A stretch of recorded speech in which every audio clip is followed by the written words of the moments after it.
absolute honor to introduce someone whose life story reminds us that true strength is not measured by circumstance, but by the courage to rise above it. Mr. Sanjeev Agnihotri is a polio survivor and wheelchair user since the age of 18 months, a journey that has shaped him into tireless advocate for disability, inclusion, and accessibility. Today, he serves as treasurer of our Rotary Club, continuing a lifelong mission to ensure that every person can learn, work, and live with dignity. Professionally, Mr. Sanjeev has led an inspiring career from financial services advisor at CIBC, financial consultant at Investors Group, and insurance advisor at World Financial Group to senior roles as manager, judicial with the Ministry of Finance, and manager administration with the Ministry of Home Affairs, Government of India. In Canada, his voice continues to make an impact through his service on the York Region Transit Eligibility Appeal Panel Mobility Plus, the Health Links System Planning Committee, and the Citizens Health Advisory Panel. He also gives back through volunteer work with Markham Stuffield Hospital and Canada Revenue Agency's Community Volunteer Income Tax Program for low-earning households, and therefore earning multiple national awards for his dedication. Now, as a proud Canadian citizen and a key member of the Inclusive Education Summit 2025 committee, Mr. Sanjeev continues to bring people together around with one vision, a world where education and opportunity knows no barriers. Please join me in warmly welcoming Mr. Sanjeev Agnihotri onto the stage, a voice of resilience, compassion, and hope for a truly inclusive world of education. Welcome, Mr. Sanjeev. Good morning, everyone. It's an honor to be here at the Inclusive Education Summit 2025, speaking on a topic that is deeply personal to me: education without barriers. As a polio survivor and wheelchair user, I know what it means to live in a world designed without inclusion in mind.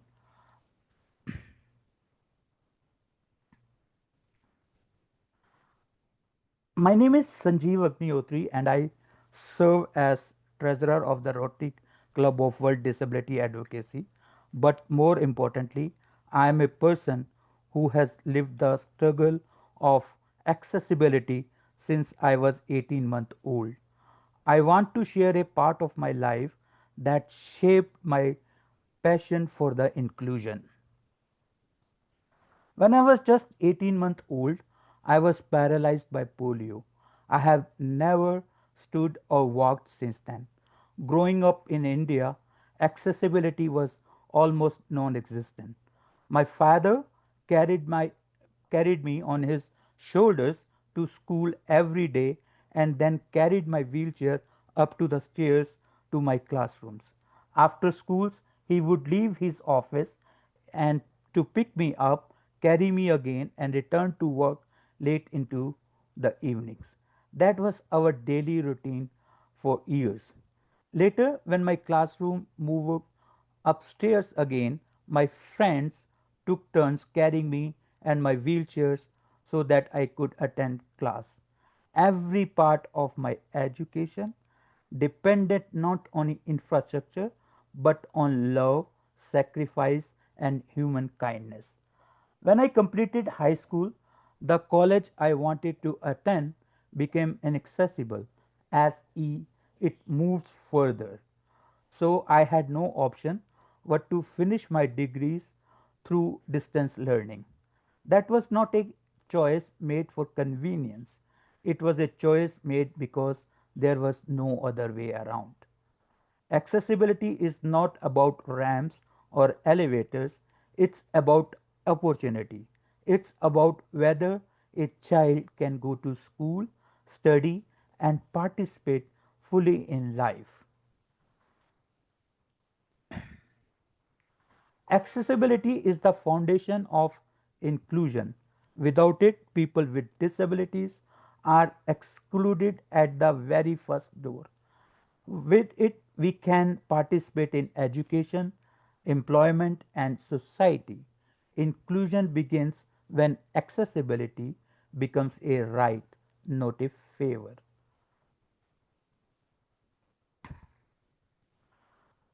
Now, let's look at what's happening today, even in developed countries like Canada. One of the leading newspaper, the Toronto Star, recently shared some heartbreaking stories that reveal how fragile our inclusive systems can be when support is missing. One story was about a mother who was terrified to send her autistic, non-verbal daughter to kindergarten because the school placed her in a mainstream classroom without any dedicated support. The mother said it's not safe for her or even for the others. In another case, a student with special needs ran out of classrooms unsupervised. The teacher chased after the child in a panic, a situation that could have ended in tragedy. Any parent from schools described sorry and parents from other schools described chaotic classrooms where a violent outburst from a few students led to evacuation and even injuries. Imagine being a parent sending your child to school hoping that they shall learn, but instead fearing they might come home hurt or traumatized. These are not isolated incidents. They show us that inclusion without adequate support is not inclusion, it's a risk. Every child deserves to feel safe, supported, and valued in their learning environment.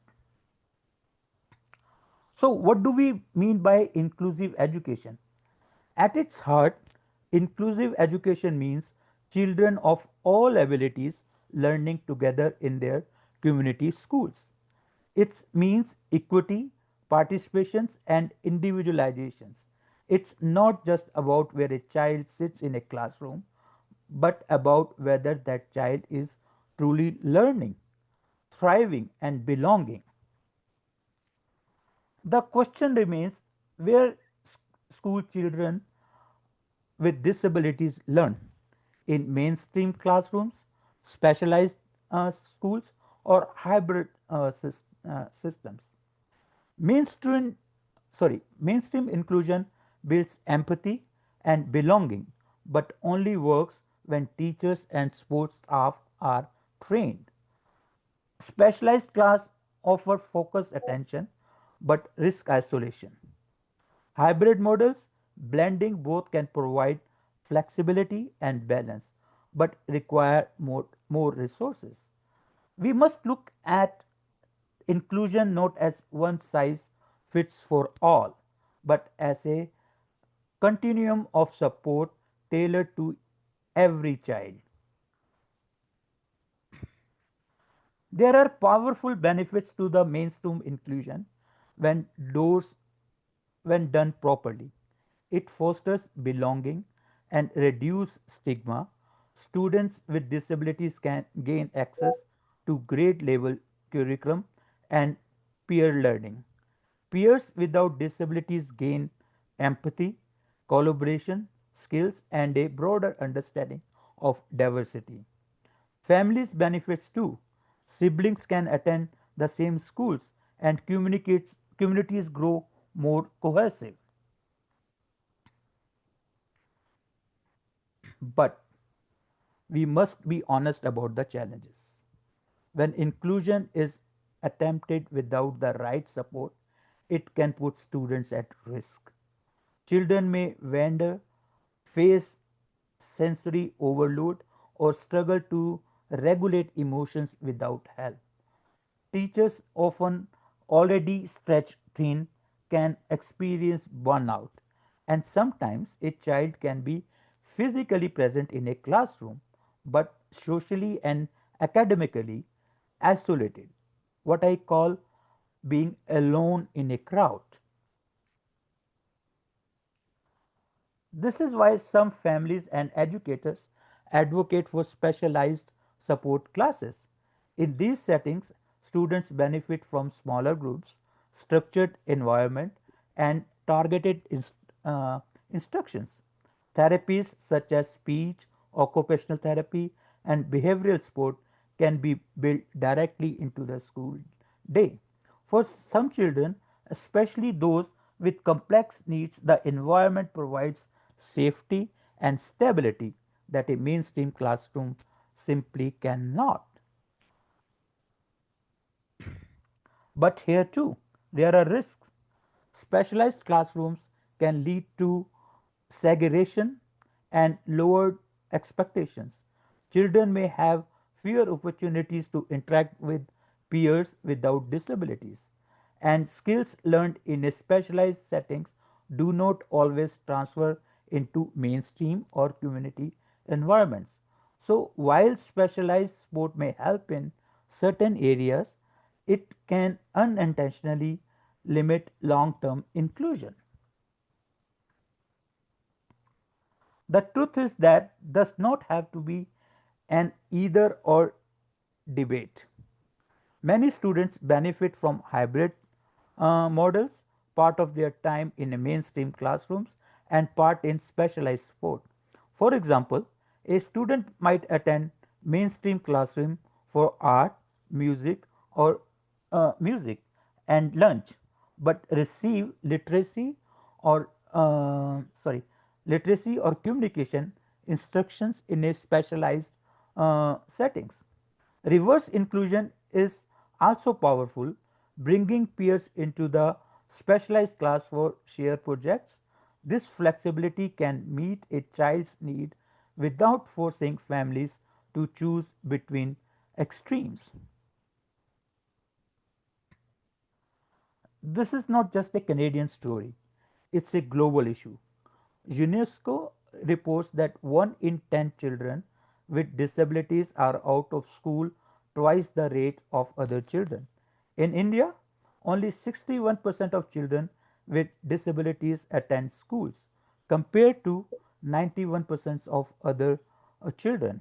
In Ontario, Canada, school boards are struggling with an $800 million shortfall in special education model ensures that uh, education funding. But in Finland, a three-tiered support model ensures that every student receives help before they fall behind. It shows us that inclusion can work when we invest in it. The debate around autism program funding in some part of the world highlights a key challenges. Resources often go to diagnosis but not to ongoing classroom support. Families report long wait lists, inconsistent service coordinations, and gaps between medical recommendations and school implementations. Sustainable inclusion requires funding that follow the child's need into the classroom, not just funding tied to labels or eligibility categories. Practical, the challenges are real. uh, Underfunded schools, exhausted teachers, inaccessible infrastructure, and complex bureaucracy create barriers that family can't overcome alone. I lived with that. But as advocates, we have the power to drive the change by speaking up, by collaborating, and by remaining education system that leaves no one behind. The solutions are within our reach.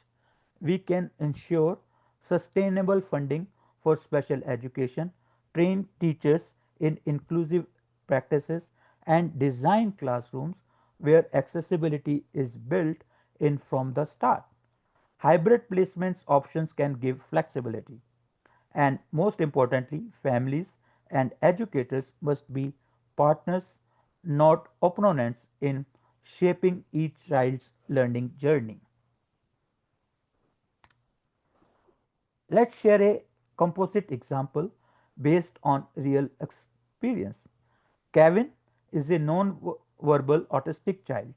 In his hybrid plan, he spends 3 days a week in a mainstream classroom with an educational assistant and 2 days in a specialized classroom where he works intensively on communication and regulation skills.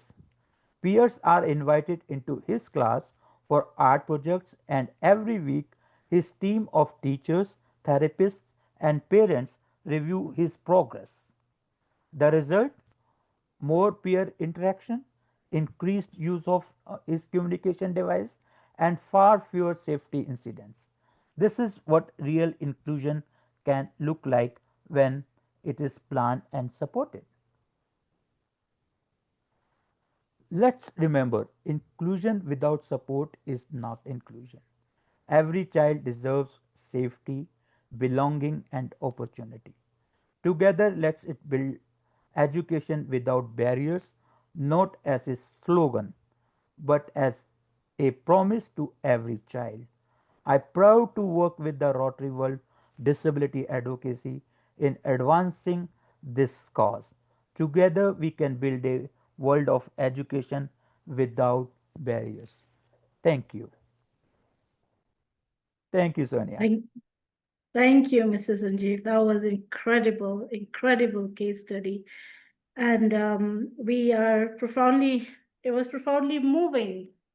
It was a purpose-filled presentation. It had facts. Facts help us understand what we are actually trying to achieve. It gives us a goal to move towards. And your journey is a living testament of resilience, hope, and the power of inclusion in action. You reminded us today that education must not only open minds, but open hearts, embracing every learner, every ability, every story. In the Sikh religion, we say recognize the entire human race as one. Nelson Mandela reminded us education is the most powerful weapon which we can use to change the world. And our very own young lady Malala has boldly declared we cannot all succeed when half of us are held back. And therefore, together, these words echo equality, the very essence of the summit, unity in diversity, equality through education, and progress through inclusion. Once again, thank you so much, Mr. Sanjeev, for all your hard work. Thank you for inspiring us. Keep building a world so that every learner is seen, heard, and valued. Thank you, sir. Yes. Thank you so much.